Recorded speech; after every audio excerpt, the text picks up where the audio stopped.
Bonjour, excusez-moi, je lisais, c'était quand même amusant.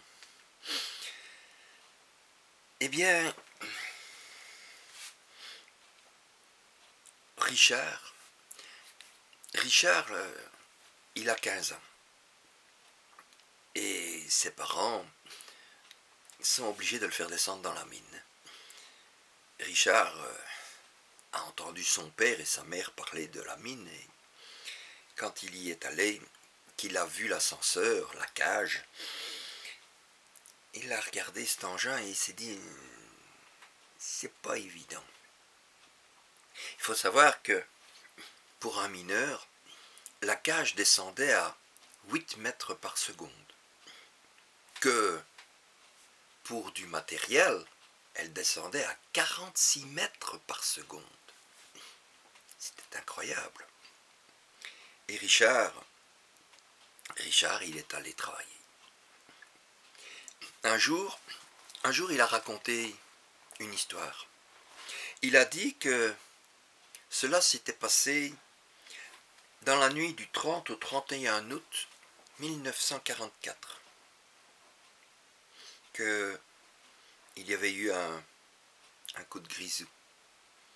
Et les mineurs n'étaient pas dans la galerie qui avait explosé. Non. Cela s'était passé à cette mine qui avait fusionné. Le Roton Sainte-Catherine. Ils avaient eu un drôle d'accident.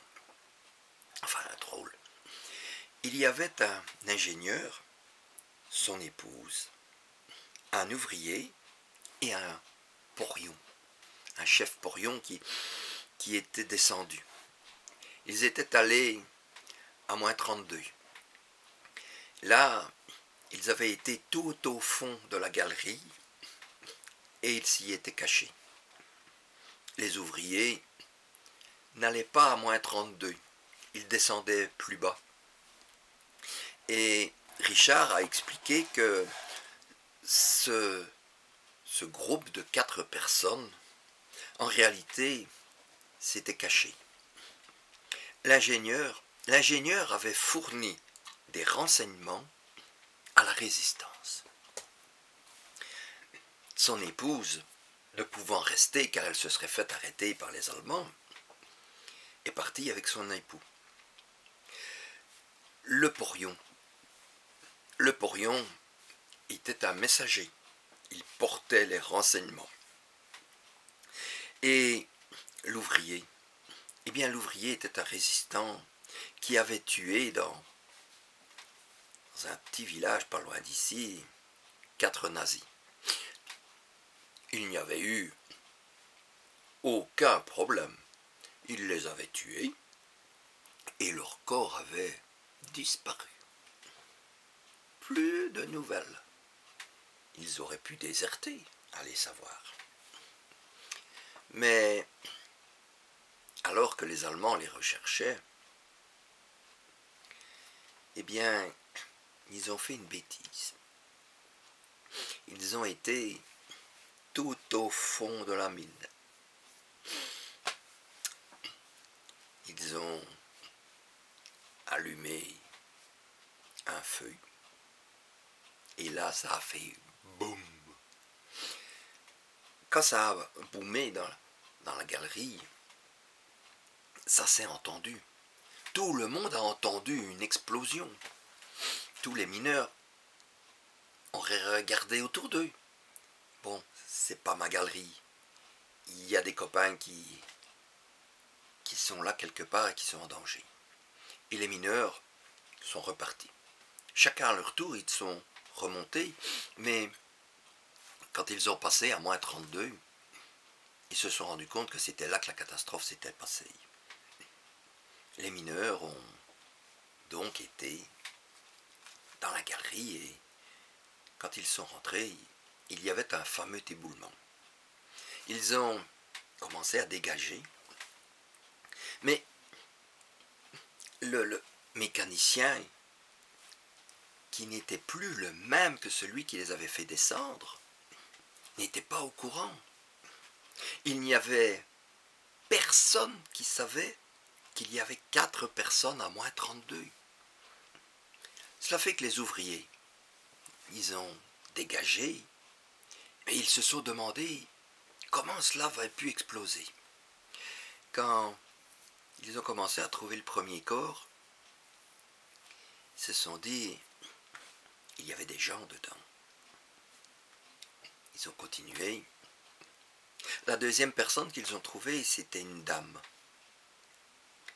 La femme, son visage n'était plus reconnaissable, mais ils ont été surpris de voir qu'il y avait une femme qui était descendue à moins 32, une femme qui était bien habillée. Et c'est ainsi qu'ils ont continué à dégager.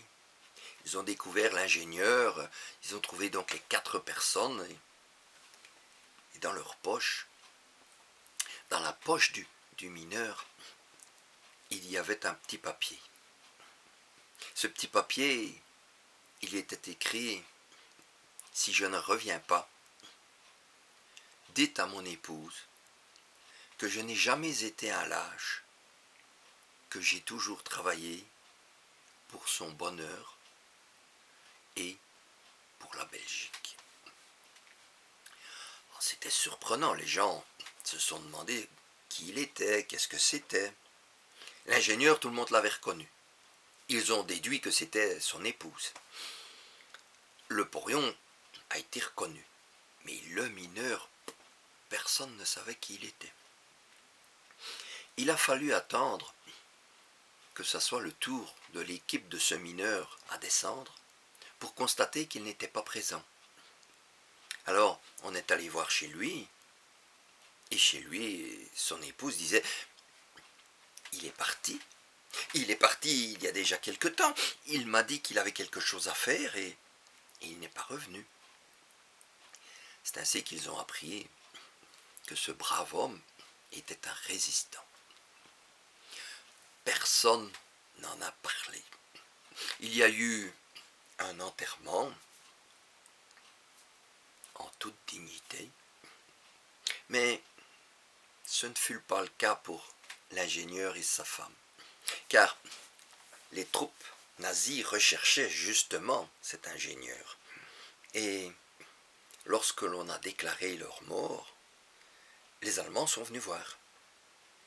Quand ils ont vu qu'ils étaient morts, on a demandé « Mais comment sont-ils morts ?» Allez expliquer qu'ils étaient descendus se cacher dans la mine.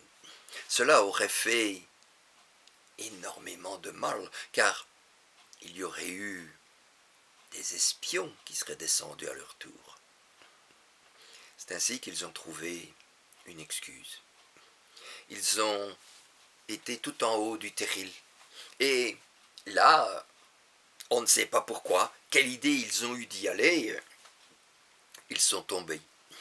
Et en tombant, eh bien, ils ont fait tomber des pierres qui se sont accumulées et ils se sont retrouvés écrasés par un petit éboulement. Les Allemands ont accepté l'idée et ont permis l'enterrement. Comme quoi, parfois, un petit mensonge, ça peut sauver la vie. Bon, allez, mes gens, je vous aime bien, mais ça sera pour une prochaine fois. Je dirai à mon copain qu'il m'a raconté une très belle anecdote de la mine. Ciao.